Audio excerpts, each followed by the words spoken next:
Welcome to the Neuropathy Support Group and Podcast. I'm Chris, and I'm so glad you tuned in.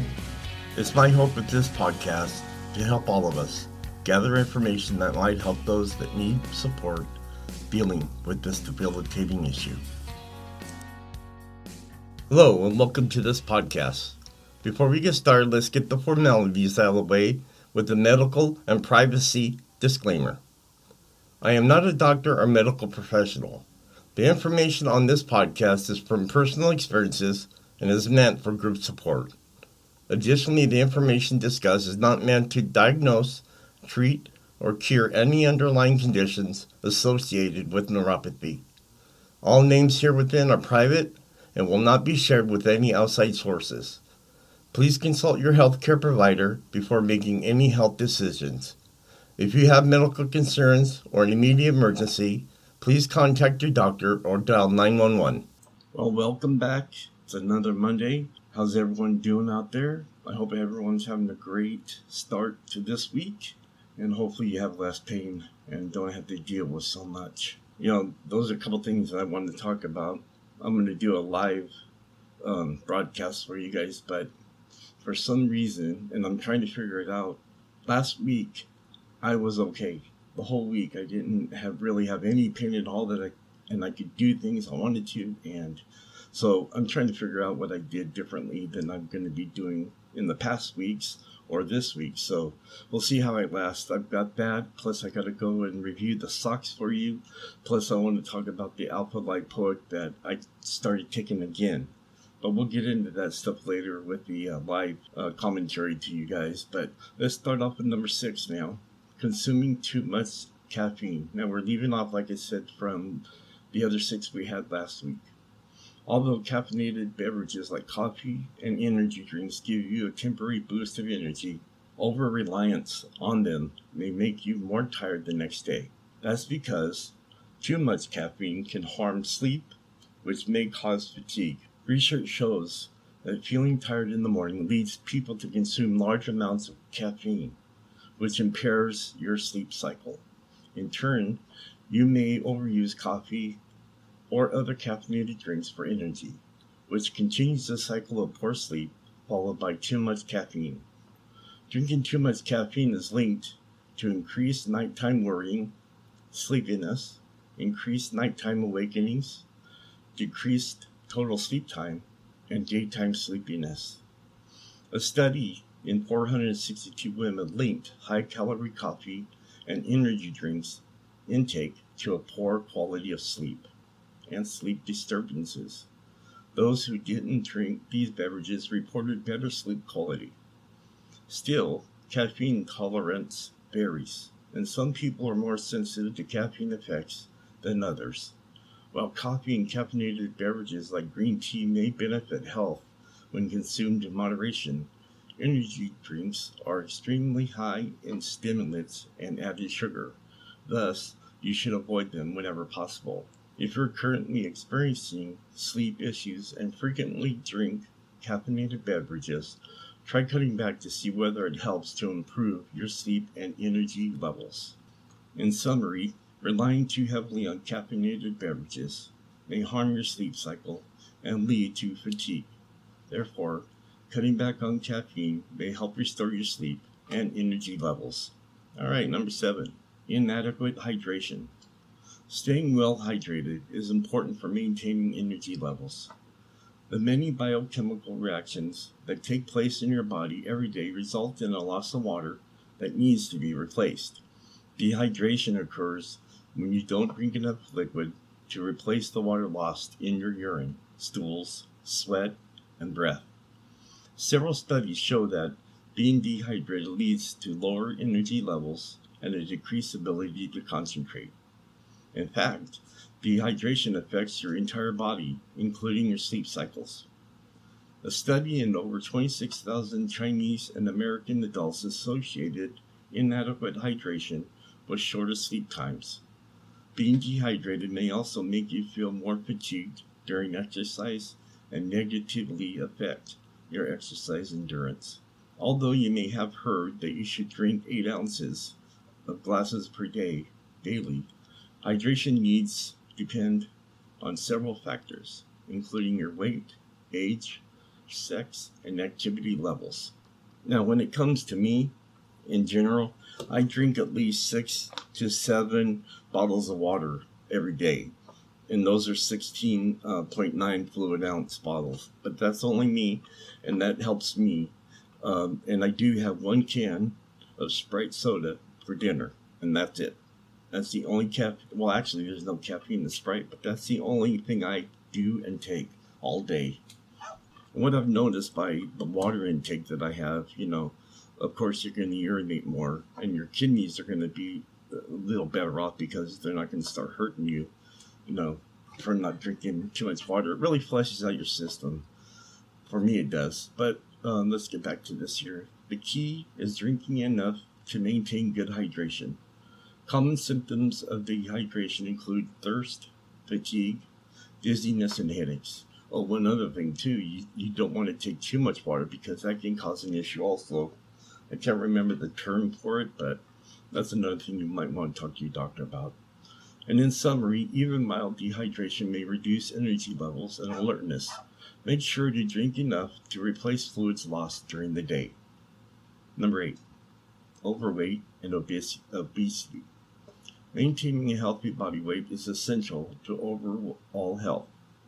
Not only is obesity significantly linked to a greater risk of many chronic illnesses like type 2 diabetes, heart disease, and certain cancers, but it may also increase your risk of chronic fatigue. Obesity greatly increases your risk of obstruction, sleep apnea, which is a common cause of daytime fatigue. I've been tested for that sleep apnea, and I did have it, and this is probably about 12 years ago. And just yesterday, I went to the doctor for my regular checkup, and I've lost 40 pounds. And let me tell you, it feels so much better. I'm going to keep reducing my weight as much as I can, but I do feel much better. I'm not as fatigued as I usually was. And I feel like, the weight is off my knees, and my knees are better for it, and I don't have to carry so much weight. But that was something that I've done, and I just done it slowly. I haven't started real quick on something to, take pills to take care of it immediately. No, I took my time, and that's what's helped with me so far. What's more, people with obesity have a higher risk of conditions associated with fatigue, including depression and type 2 diabetes. Plus, poor sleep quality and sleep restrictions may cause weight gain or obesity. Maintaining a healthy body weight may support good sleep and energy levels, while getting high quality sleep may help prevent weight gain and reduce fatigue. In summary, obesity has been linked to poor sleep quality and conditions associated with fatigue, like obstruction sleep apnea. Number 9 through 12 is other causes of fatigue. Many other conditions may lead to tiredness. It is important to understand that several factors may be contributing to your exhaustion. Here are a few other common reasons why you may feel tired. Number 9 is drug and alcohol dependence. Research shows that people who are dependent on drugs or alcohol are more likely to experience fatigue. Number 10, shift work. Shift work causes sleep disruption and may result in fatigue. Sleep experts estimate that 2 to 5% of all shift workers have a sleep disorder characterized by excessive sleepiness or disrupted sleep over a period of 1 or more months. Lifestyles. Leading a lifestyle, certain lifestyles may lead to tiredness during the day. Studies show that exercising more may improve symptoms of fatigue in some people, including those with medical conditions like MS. Number 12, certain medications. Now this is where I fall under number 12. Some drugs, including steroids, blood pressure medications, and antidepressants, are linked to side effects like insomnia and increased tiredness. And the problems for me would be the antidepressants, and they do make you sleepy.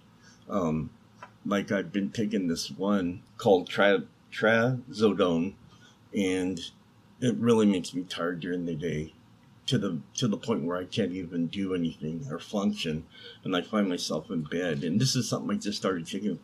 I already taken another medication for anxiety, but I wanted to get another product also because I was still having a lot of issues. But next time I talk to my psychiatrist, I'm gonna ask to have this one reduced a little bit. The product works great, but I think if I go with a different or a smaller amount of milligrams, it'll be better for me. So this website I'm using, which is the Healthline, if you need help for drug or alcohol dependence and help overcoming your addiction, of course, call Substance Abuse and Mental Health Services National Hotline, which is 1-800-662-HELP. Once again, that's 1-800-662-4357. It may be difficult or impossible to identify the factors behind your fatigue on your own, which is why it's important to work with a doctor you trust. They can help you find the cause and suggest possible treatments. And in summary, medications, drug or alcohol dependence, and a lifestyle change and shift work may all contribute to fatigue. The bottom line, even though everyone has days when they feel exhausted, constantly feeling run down and tired isn't normal. Many possible factors cause chronic fatigue, such as underlying medical conditions, sleep disturbances, caffeine intake, and chronic stress. If you're experiencing unexplained fatigue, it's important to talk with your doctor to find the cause. In many cases, your fatigue should improve once you identify the underlying cause and make appropriate lifestyle and dietary adjustments or get the right treatment for medical conditions. And one last thing, try this today. The author of this site that I have here says, "When I started to feel extremely tired during the day, I knew that something was off. I ended up being diagnosed with Hashimoto's disease after many months of visiting different doctors. You know your body best and know when something isn't right. If you're feeling chronically exhausted, even when you get adequate rest, there may be a medical condition contributing to your fatigue. Work with a doctor you trust to get the right testings to rule out common health conditions that may be contributing to your fatigue." And what I like about this article, where I got it from, is you can also read this article in Spanish. So also it comes along with a 2-minute video, which I'll make sure I post, that it gives you a food fix, some things that you can fix with what you're eating or drinking that may help reduce the issues that you're having with, your fatigue and not being able to sleep or sleeping too much. Well, that wraps up this episode. I'm going to stay on this topic. Next week I'm going to talk about what is insomnia and what causes it. And I wanted to let you know, thank you for listening to the podcast. I really appreciate it. Take care. Enjoy your time this week. And put your pain away somewhere to where you can live a better day and a better week. So hang out and go and have some fun. And I will talk to you next Monday. As we come to a close, it's my hope this podcast and other sources, such as product reviews that I have discussed today, can better our lives and give us some relief dealing with neuropathy.